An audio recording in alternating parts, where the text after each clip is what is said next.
ಶಿವಮೊಗ್ಗದ ಮಲೆನಾಡು ಭಾಗದಲ್ಲೂ ಕೂಡ ಸಾಕಷ್ಟು ಮಳೆ ಆಗ್ತಾ ಇದೆ. ಮಳೆ ಮುಂದುವರೆದಿದೆ.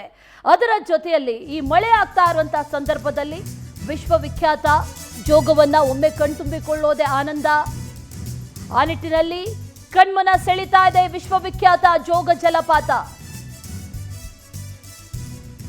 ಶಿವಮೊಗ್ಗ ಭಾಗದಲ್ಲೂ ಕೂಡ ಮಳೆ ಆಗ್ತಾ ಇದೆ.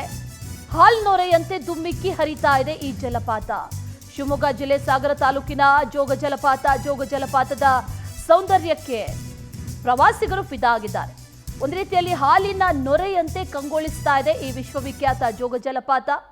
ಪ್ರಮುಖ ಪ್ರವಾಸಿ ತಾಣ ಜೋಗ ಜಲಪಾತ.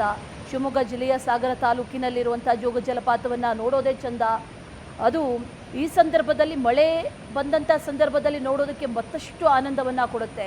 ದೂರದಲ್ಲೇ ನೋಡೋದಕ್ಕೆ ಇಷ್ಟು ಚಂದ ಅಂತಂದರೆ ಹತ್ತಿರ ಹೋದಂಥ ಪ್ರವಾಸಿಗರಿಗೆ ಬಹಳ ಖುಷಿಯನ್ನು ಕೊಡ್ತಾ ಇದೆ. ಸುಮಾರು 292 ಮೀಟರ್ ಎತ್ತರದಿಂದ ಬೋರ್ಗರಿತ ಶರಾವತಿ ನದಿ 4 ಸೀಳಾಗಿ ದುಮ್ಮಿಕ್ತಾ ಇರುವಂಥ ಜಲಪಾತ ಇದೆಯಲ್ಲ, ಅದನ್ನು ನೋಡೋದಕ್ಕೆ ಸಾಕಷ್ಟು ಪ್ರವಾಸಿಗರು ಕೂಡ ಆಗಮಿಸಿದ್ದಾರೆ. ಅಲ್ಲಿ ಗಮನಿಸ್ತಾ ಇದ್ದೀವಿ, ಸಾಕಷ್ಟು ಪ್ರವಾಸಿಗರು ಕೂಡ ಆಗಮಿಸಿರುವಂಥ ದೃಶ್ಯಗಳು ಒಂದು ಕಡೆ, ಮತ್ತೊಂದು ಕಡೆಯಲ್ಲಿ ಹಾಲಿನ ನೊರೆಯಂತೆ ಕಂಗೊಳಿಸ್ತಾ ಇರುವಂಥ ಜೋಗ ಜಲಪಾತ. ಆ ಜೋಗ ಜಲಪಾತವನ್ನು ಇದೇ ಸಂದರ್ಭದಲ್ಲಿ ಮಳೆ ಬಂದಂಥ ಸಂದರ್ಭದಲ್ಲೇ ನೋಡೋದಕ್ಕೆ ಅಂತ ಸಾಕಷ್ಟು ಜನ ಆಗಮಿಸ್ತಾರೆ. ಆ ವೈಭೋಗವನ್ನು, ಜೋಗದ ವೈಭೋಗವನ್ನು ಕಣ್ತುಂಬಿಕೊಳ್ಬೇಕು ಒಮ್ಮೆ ಅಂತ ರಾಜ್ಯದ ಹಲವು ಕಡೆಗಳಿಂದ ನೂರಾರು ಸಾವಿರಾರು ಜನ ಪ್ರವಾಸಿಗರು ಈಗಾಗಲೇ ಆಗಮಿಸಿದ್ದಾರೆ. ಅವರೆಲ್ಲರೂ ಕೂಡ ಜೋಗದ ಈ ವೈಭೋಗವನ್ನು ನೋಡಿ ಕಣ್ತುಂಬಿಕೊಂಡಿದ್ದಾರೆ, ಬಹಳ ಖುಷಿಯಾಗಿದ್ದಾರೆ ಅನ್ನುವಂಥ ಮಾಹಿತಿ ಕೂಡ ಲಭ್ಯ ಆಗಿದೆ.